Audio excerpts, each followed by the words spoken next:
लेकिन जो यह केवल जनता के ऊपर आश्रित या आधारित नहीं है, क्योंकि जो 21वीं सदी में बहुत दिलचस्प घटनाएं घट रही हैं। लोग यहाँ पर आंकड़े यानी कि डेटा बना रहे हैं, हम उनके पास डेटा का पूरा भरमार है और हमारे पास सबसे ज़्यादा डेटा है क्योंकि हमारी जनसंख्या सबसे अधिक है। 140 करोड़ जनता के पास। इसका अर्थ यह होता है कि जो इतनी अधिक मात्रा में डेटा है वह प्रतिदिन सृजित की जा रही है और सभी लोग एआई के बारे में बात करते हैं।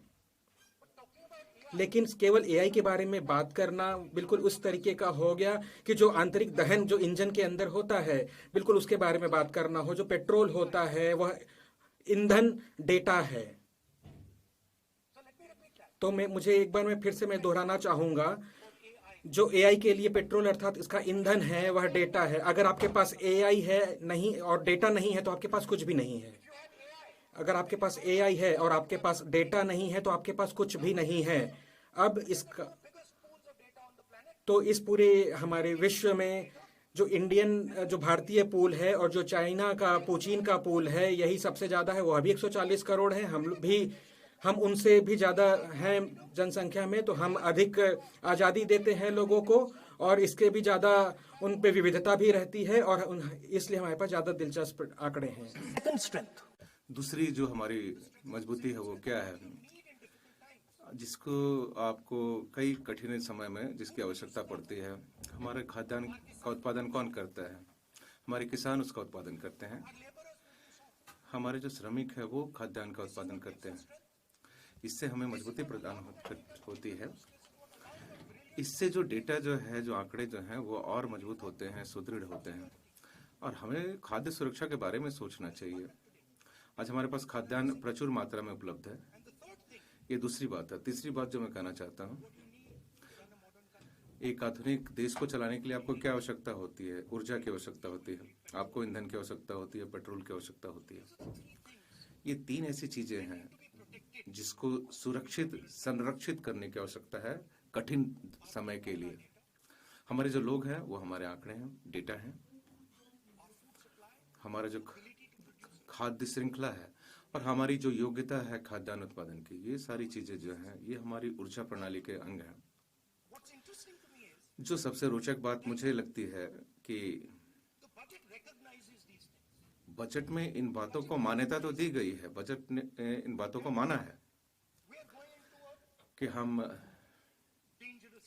एक खतरनाक दौर से गुजरने वाले हैं। जिस प्रकार से आज भू राजनीतिक परिदृश्य उभर कर सामने आ रहा है, इसमें ऊर्जा और वित्त जो है ये सारा जो है ये आज हथियारों से जुड़ चुका है। चाहे वो डॉलर हो या आप देखिए सोने की कीमतें हों या चांदी की कीमतें, सब ऊपर जा रही हैं। लेकिन बजट में इन बातों का कहीं जिक्र नहीं है, बिल्कुल ही कहीं पे ऐसा लगता ही नहीं है कि कुछ ये मुद्दे भी हैं। ऊर्जा और वित्त का जो हथियारीकरण हो रहा है वो जो है उसके बारे में कहीं जिक्र नहीं है। बजट को अगर आप पढ़े तो आप लगेगा उनका सामान्य जो बजट होता है वैसे ही है, अन्य बजट के जैसा ही है। बजट ऐसी चीज है जिसको हम वर्ष में एक बार लेकर आते हैं, लेकिन समानांतर रूप से हम देख रहे हैं एक नई चीज उभर कर सामने आ रही है। जो यूएस के साथ जो हमारा समझौता हुआ है, हमने संयुक्त राज्य अमेरिका के साथ एक समझौता किया है। यहाँ पे एक बात स्पष्ट कर देना चाहता हूँ, और ये एक ऐसी बात है जिसकी समझ बहुत अच्छी नहीं है लोगों में। एक परिप्रेक्ष्य में अगर बात करूं, जो संयुक्त राज्य अमेरिका है और चीन है, इसमें जो सबसे महत्वपूर्ण एकल जो आस्ती है वो है भारतीय आंकड़े हैं, भारतीय डेटा है। यदि अमेरिका को सुपर पावर बने रहना है, जो बात मैं कह रहा हूँ उसको समझने का प्रयास कीजिए, बहुत महत्वपूर्ण बात है। यदि अमेरिका जो है सुपर पावर बने रहना चाहता है और जो अमेरिकी हैं वो अपने डॉलर को सुरक्षित करना चाहते हैं, और उसके लिए तो उनके लिए सबसे महत्वपूर्ण है वो भारतीय डेटा है। क्यों है? क्योंकि 1.4 बिलियन लोगों का एक डेटा पूल है चीन के पास। यदि आप यूरोपियन डेटा लीजिए, अफ्रीकन डेटा लीजिए, आप सबको ले लीजिए, लेकिन ये चाइनीज जो डेटा है, जो चीनी डेटा है, उससे वो प्रतिस्पर्धा नहीं कर सकता है। मैं ये कह रहा हूँ कि हमारी जो शक्ति है वो क्या है, हम टेबल पर क्या रखना चाहते हैं। हम कहना चाहते हैं ये हमने रखा है टेबल पर, और क्या रखा, ये सुंदर है। हम अपने लोगों को टेबल पर रखते हैं, उनका जो ज्ञान है, वो जो कर रहे हैं, उनकी जो अच्छी चीज़ें हैं, जो वो पसंद नापसंद है, कई उनके भय जो हैं, 20वीं शताब्दी में इन चीज़ों का महत्व है, जिसे वो महत्व दिया जाता है। लेकिन आप देखिए,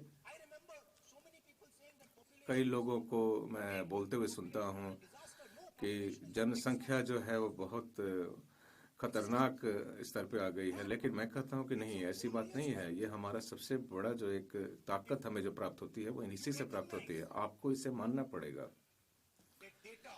जो डेटा है वो बहुत महत्वपूर्ण है। अब मुझे जो आश्चर्य करती है बात, वो क्या है, उस समझौते में क्या हुआ। यदि हम जो इंडिया अलायंस की बात करते हैं, यदि हम बात कर रहे होते प्रेसिडेंट ट्रंप के साथ, तो मैं आपको बताऊंगा कि हम क्या कहते हैं उसको। जो पहली बात हम उनको कहते कि प्रेसिडेंट ट्रंप, इस जो हमारी बातचीत हो रही है उसमें सबसे जो महत्वपूर्ण बात है वो है भारतीय डेटा। जो है, आप अपने डॉलर को बचाए रखना चाहते हैं, हम इस बात को स्वीकार करते हैं, हम आपको मदद करेंगे आपके डॉलर को सुरक्षित करने में। लेकिन याद रखिए, यदि आप अपने डॉलर को सुरक्षित रखना चाहता हो, तो सबसे जो बड़ी आस्ती है जो उसको सुरक्षित कर सकती है वो भारतीय डेटा है। दूसरी बात जो हम कहते हैं उनको कि प्रेसिडेंट ट्रंप,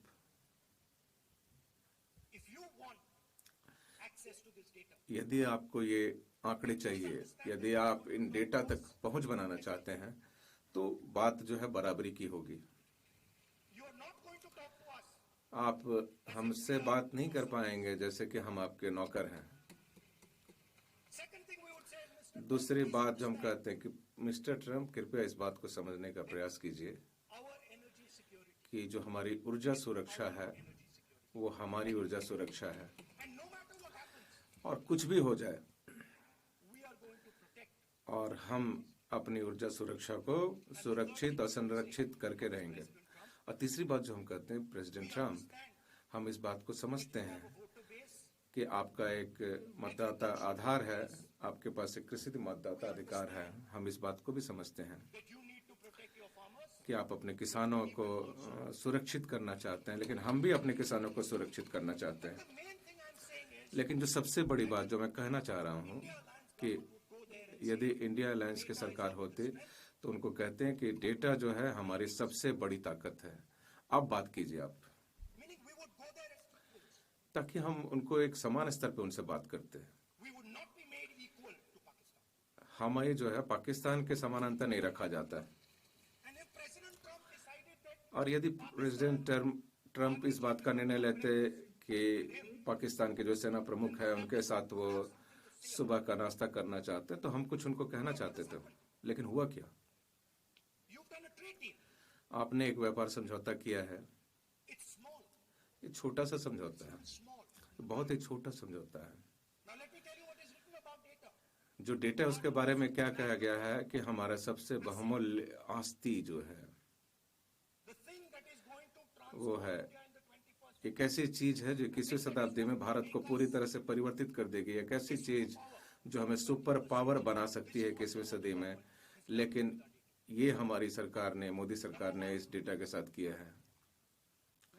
पहला जो है, हमने जो अपना नियंत्रण जो है, हमने डिजिटल ट्रेड रूल्स जो है उसका नियंत्रण उनको दे दिया है।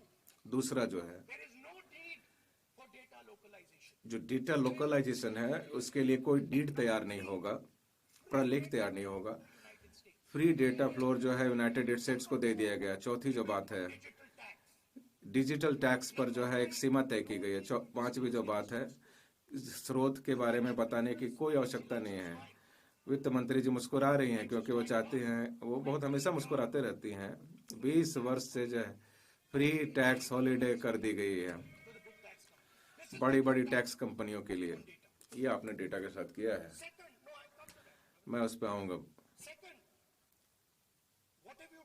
दूसरी जो बात आपने की है कि प्रशुल्क को लेके क्या निर्णय लिया है। शुरुआत में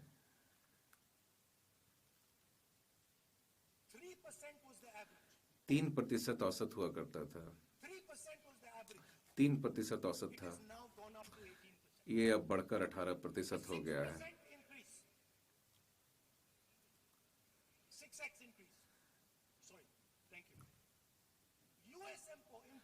जो यूएस से आयात है ये $46 बिलियन। आप अपने बजट के बारे में बात कर रहे हैं। जो यूएस जो आयात है यूएस से वो 46 बिलियन डॉलर हो जाएगा। उससे बढ़कर उसे 146 बिलियन डॉलर कर दिया गया है।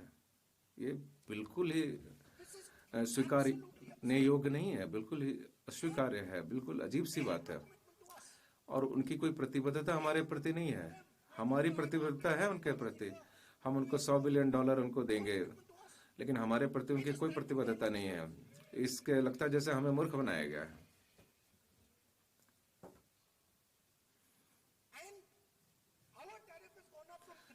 और हमारा जो प्रशुल्क 3% से बढ़ के 18% हो गया और उनका 16% से शून्य हो गया है। मैं इस बात को समझता हूँ, जो लोग यहाँ बैठे हैं हमारे सामने, वो हमारे देश को सुरक्षित करना चाहते हैं। जो हमारे सामने लोग बैठे हैं वो हमारे डेटा को महत्व देंगे। मैं उन पर विश्वास करता हूँ और मुझे इस बात का विश्वास है कि प्रधानमंत्री जी इस बात को समझते हैं कि भारत की जो सबसे बड़ी आस्ती है वो हमारे लोग हैं और हमारे जो आंकड़े हैं वो हैं। लेकिन मैं एक सेकंड के लिए भी इस बात को नहीं मानता कि इस बात की समझ माननीय प्रधानमंत्री जी को नहीं है। अगली बात जो कहना चाहूँगा वो वस्त्र के बारे में बात करना है। मैं हाल ही में एक गुड़गांव के फैक्ट्री में गया था। मैं उनसे पूछा क्या चल रहा है, तो उन्होंने कहा कि हमने जो प्रशुल्क के कारण हमारे तो बिल्कुल समाप्ति हो गई है हमारे व्यापार की, तो हम अब क्या करने जा रहे हैं। आपने संयुक्त राज्य अमेरिका की मदद की, आप देखिए बांग्लादेश के प्रशुल्क को उसने शून्य कर दिया है और हमारा जो प्रशुल्क है 18% है। तो हमारे जो वस्त्र उद्योग से जुड़े लोग हैं उनसे आप क्या उम्मीद करते हैं, वो तो पूरी तरह समाप्त हो जाएंगे। जो पूरी के पूरी वस्त्र, जो पूरा का पूरा वस्त्र उद्योग है वो तो समाप्त हो जाएगा क्योंकि वो बांग्लादेश में चला जाएगा। बांग्लादेश यदि यूएस से आयात करेगा कपड़ा का तो उनको 0% जो है, तो हमारा जो वस्त्र उद्योग तो पूरी तरह समाप्त हो जाएगा, गया काम से।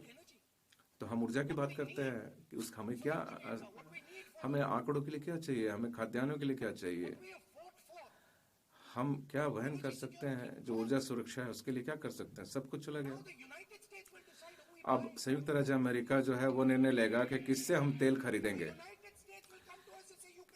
संयुक्त राज्य अमेरिका आएगा और हमें कहेगा कि नहीं आप उससे तेल नहीं खरीद सकते, आपको इससे खरीदना होगा। जिससे भी वो चाहते हैं वो खरीद सकते हैं, वो हम निर्णय लेंगे, हमारे प्रधानमंत्री निर्णय नहीं लेंगे। कृपया इस बात को समझने का प्रयास कीजिए और वो इस बात पर निगरानी रखेंगे, वो हम पर निगरानी रखेंगे। इसका मतलब वो देखते रहेंगे कि किससे भारत जो है खरीद रहा है, कि जिससे कि वो नहीं चाहते हैं, और वो हमें उसके लिए दंडित भी करेंगे और फिर से वो प्रशुल्क बढ़ा के 50% कर देंगे, टैरिफ को बढ़ा के 50% कर देंगे। भारत के इतिहास में पहली बार हमारे जो किसान हैं एक तूफान का सामना कर रहे हैं। मक्का, सोयाबीन, लाल ज्वार, कपास, आपने उनके दरवाजे खोल दिए, आपने दरवाजे खोल दिए हैं। आपने जो अमेरिका के जो फार्म है, हजारों जो फार्म है उनके लिए खोल दिए हैं, उसको मशीनीकरण कर दिया, हमारे गरीब किसानों के लिए जो कर दिया, ये बहुत ही निंदनीय है। किसी भी प्रधानमंत्री ने आज तक ऐसा नहीं किया था, और मैं आपको फर्ज करना, और कोई भी प्रधानमंत्री आपके बाद भी ऐसा नहीं करने वाला, ये भी मैं आपको बताना चाहता हूँ। हम एक तूफान का सामना कर रहे हैं। आपको ये बात स्वीकार करना होगा कि हम एक तूफान का सामना कर रहे हैं। आप हमेशा कहते हैं कि एक सुपर पावर का जो युग है वो समाप्त हो चुका है, जो भू राजनीतिक संघर्ष है उसके बीच आप इस बार का, और आपने जो है हम जो है सशक्तिकरण कर दिया। जो शस्त्रीकरण हो रहा है, जब अमेरिका कहता है कि आप किसी से तेल नहीं खरीद सकते, इसका मतलब है कि हमारी जो ऊर्जा है उसका शस्त्रीकरण कर दिया गया है। जब वो कहेंगे कि आपका प्रशुल्क नीचे जाएगा और हमारा प्रशुल्क जो है वो ऊपर जाएगा, इसका मतलब वित्तीय क्षेत्र को आपने शस्त्रीकरण कर दिया। आप हमें बता रहे हैं कि भू राजनीतिक संघर्ष जो है वो बढ़ रहा है, और आप कह रहे हैं कि आपने क्या किया, आपने हमारे किसानों के साथ क्या किया है, आपने युवाओं के साथ क्या किया है, हमारे जो डेटा हैं वो आप उसको सौंप रहे हैं। इस प्रकार के वक्तव्य भी आप कैसे दे सकते हैं? आप कैसे इस सभा में आके बोल सकते हैं और इस प्रकार के फालतू बातें यहाँ पे कर सकते हैं? क्या आपको शर्म नहीं आती है? क्या आपको